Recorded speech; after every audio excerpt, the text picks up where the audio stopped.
Those are the guys that you would choose not to go against at that point. It's in the environment. Is there supposed to be a certain protocol for people to check in? No, and I begin with me, and then he can speak, and they can speak for the other generation. But I'm a never, you know what I mean? We don't have time for no sucker shit like that. Know the reason, but what is the reason why you moved to Houston? Well, look, first of all, like every time I've experienced Houston, like when I was out here, I ran into random acts of kindness. Like the people have been good to me. You know what I'm saying? So it's one of the places that I'm like, man, or maybe Houston, like Houston or Miami popped into my head. Mm-hmm. They said 58%. I said, what? You my partner? The IRS is my partner now? Oh no. All you get is a Yankee hat? I'm going to Houston. 50 Cent heading down to Houston. Big fanfare, right? Oh yeah, huge. Grand Marshal and the rodeo parade, they gave him his own official day. 50 Cent Day. And all that talk about the massive film studio he was planning, G-Unit Studios, seemed like Houston was rolling out the red carpet. Totally. Looked like he was setting up shop for the long haul, but then like, poof, he's gone. Just vanished, packed up and moved to Shreveport, Louisiana. Not exactly the next big media hub, you know? So the massive question is just, what on earth actually happened there? Well, and that's the fascinating part, isn't it? Because this wasn't just some celebrity changing their mind about where to live. You've got 50 Cent, a guy whose whole brand is built on, let's face it, not backing down. Right. Moving into a city with its own, let's say, established power structures. Specifically, you've got Jay Prince. A name that carries serious weight in Houston music. And beyond, really. Decades of history there. Decades. And then, lurking in the background, you can't ignore the history between 50 and Supreme McGriff. That's not just industry beef. That's real, violent history. Yeah, the shooting. 9 times. It's baked into 50's origin story. So the whole situation, looking back, it was kind of a pressure cooker from the start, even if it looked all smiles initially. It really did seem like he was putting down roots, though. I mean, a $20 million studio? Yeah. That's serious capital. That's not just a whim. No, absolutely not. Plus the community stuff he was talking about, investing locally, it felt like a genuine commitment. But then you hear about this check-in thing with Jay Prince. Yeah. This sort of expectation that artists, especially big ones coming into Houston, need to, well, check in. Yeah, it's a sort of unspoken rule, apparently. Some see it as respect, others maybe see it a bit differently, like paying dues or acknowledging the local authority figure. It kind of feels like old school gatekeeping, doesn't it? Like you got to kiss the ring, almost. That's one interpretation, yeah. For someone like Jay Prince, who's been a fixture for so long, it's likely about maintaining that order, that hierarchy. When someone new, especially someone with 50's profile, just rolled in. And doesn't play that game. Exactly. It can definitely be seen as a challenge, a direct slight even. And 50, true to form, was having absolutely none of it. He apparently said straight up, he doesn't have time for that kind of sucker shit. Wow. Okay, yeah. Direct. Super direct. Basically saying, I'm 50 Cent, I operate how I want, where I want. And for Jay Prince to have him set up shop so publicly without that customary nod, you can see how that would ruffle some serious feathers. Oh, absolutely. In that world, it's a major statement. It's like ignoring the established pecking order completely. And what's interesting is 50 apparently even used examples, right? Like Takeoff, Jacob the Jeweler, XXXTentacion. Yeah, he pointed to them, arguing that even people who might have, followed certain protocols or whatever still weren't safe. His whole point was, if checking in doesn't actually guarantee anything, then why bother? Especially with something he clearly saw as just posturing, or worse, some kind of shakedown. It really highlights this clash of approaches, doesn't it? How different figures perceive power, respect, and safety in that environment. Which makes the exit so jarring. VIP treatment 1 minute, then he's just gone. Quietly moves to Shreveport. No big public statement, just sort of faded out of Houston. And his explanation was pretty cryptic too. Something like, Houston didn't embrace me the way I expected. Right. Which says so much without saying anything specific. It heavily implies that the vibe changed, that maybe that initial welcome wasn't as solid as it seemed, that he didn't feel secure, supported. That lack of embrace, or maybe that feeling of insecurity, seems key. Something made staying there impossible, or at least unwise in his view. And this is where that old, really dangerous history with Supreme McGriff seems to flare up again. Yeah, you can't talk about 50 without talking about McGriff. The shooting, the 9 shots, it's foundational, and it's always been widely believed Supreme's crew was involved. That's a shadow that follows him. A very long shadow. And it's not just the shooting itself, but also what came after, like the track Ghetto Quran. Oh man, yeah. naming names on a record like that, including Supreme. What? In certain circles, that's like the ultimate violation of street code, right? Absolutely. It breaks that omerta, that wall of silence. And you contrast that with Supreme himself, even locked up for life. He never cooperated, never snitched. That refusal earns a certain kind of dark respect in that world.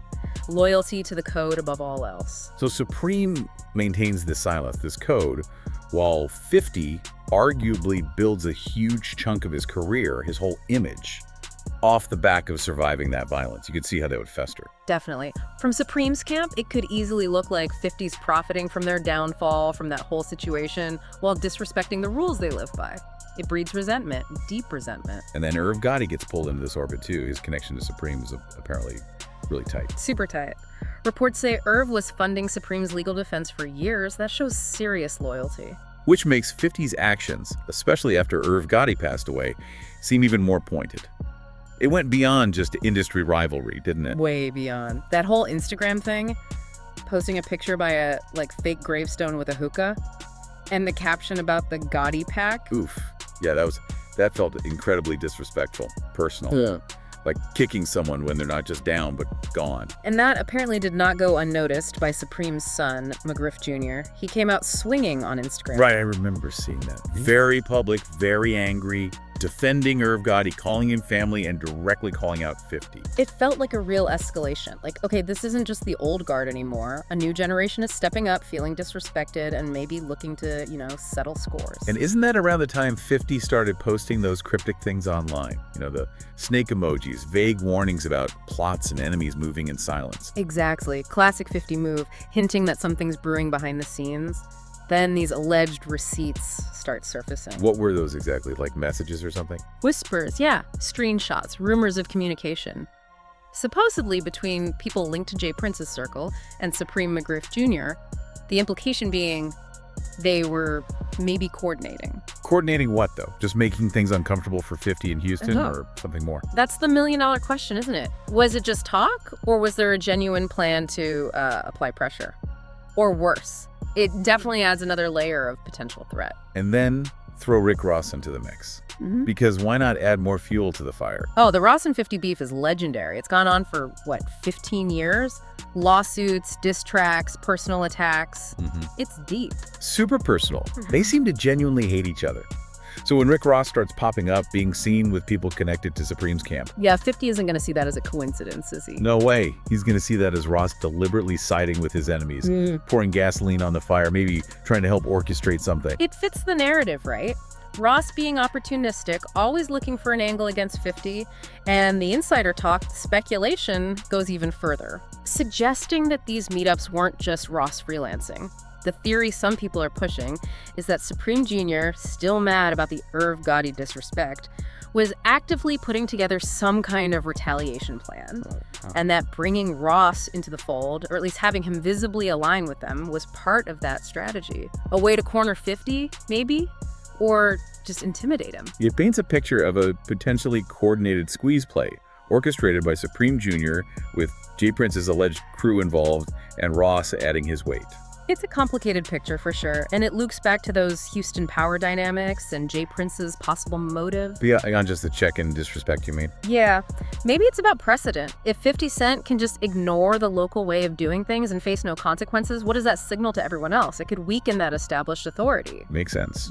You got to maintain control of your turf, so to speak. Precisely. And this is where you get into the really deep historical context around Jay Prince, the rumors that have swirled for decades. About his past, before Rap-A-Lot Records even blew up. Exactly. The whispers about alleged involvement in large-scale drug trafficking back in the late 80s, talk of connections to Mexican routes, shipments moving through Texas, Louisiana, even up to Chicago. Serious organized crime allegations. Yeah. And didn't those rumors also link him to Larry Hoover, the head of the Gangster Disciples? That's part of the lore, yes. The idea of this incredibly powerful pipeline connecting street-level operations across major cities. Again, these are rumors, but persistent ones. And then there's Rap-A-Lot itself.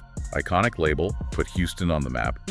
But there was always that undercurrent of suspicion, right? That maybe it wasn't just a record label. Just street level talk, yeah. Yeah. The speculation that it might have also served as a front, a way to launder money from those other alleged activities. Which seems less like pure speculation when you hear about the DEA investigation. Right. Back in 1988, the DEA apparently launched a major investigation into J. Prince and Rap-A-Lot. We're talking surveillance, wiretaps. They were reportedly building a substantial case. But it just went away. Vanished. In the late 90s, the whole case was apparently dismissed by the U.S. Attorney General's office. No real explanation given publicly. Okay, that raises eyebrows. Dismissing a major federal case like that suggests some serious influence, doesn't it? Political connections, maybe? It certainly fuels that narrative. The idea that J. Prince wasn't just a powerful figure in music, but potentially someone with much deeper, more protected connections.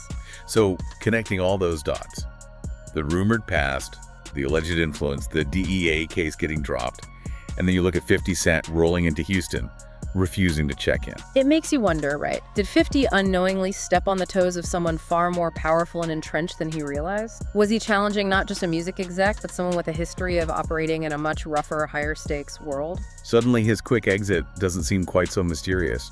Maybe it wasn't just paranoia, maybe it was pragmatic. A strategic retreat, perhaps? That's one way to look at it. It leaves us with so many unanswered questions, though. Totally.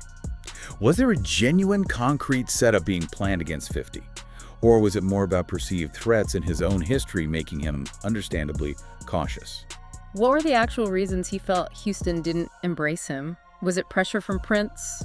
Fear related to the McGriff situation resurfacing? Both? And Rick Ross, was he just stirring the pot as usual, or was he a more active player in whatever was going down? We just don't know for sure. It feels like there are layers upon layers here, and we're maybe only seeing the surface. Absolutely. It's this wild mix of celebrity ego, music industry politics, long-standing street beefs, and these whispers of like serious organized power operating behind the scenes. It's way more than just gossip. It really is. So the thought I'm left chewing on is this.